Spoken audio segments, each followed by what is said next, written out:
Iwas sa putek, ha?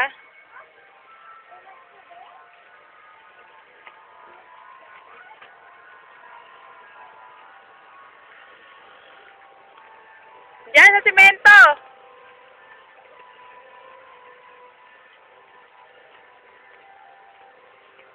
Ang taas ang bahay natin.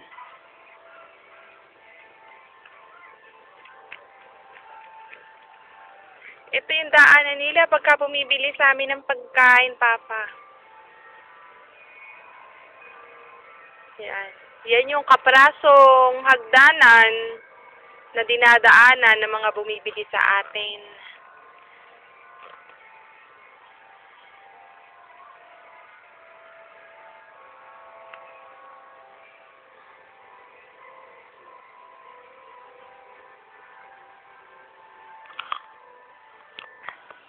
Maglakad ka na doon.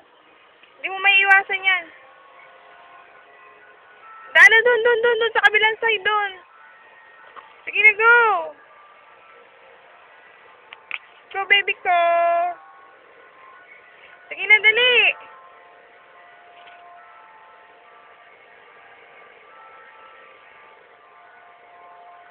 Sige na.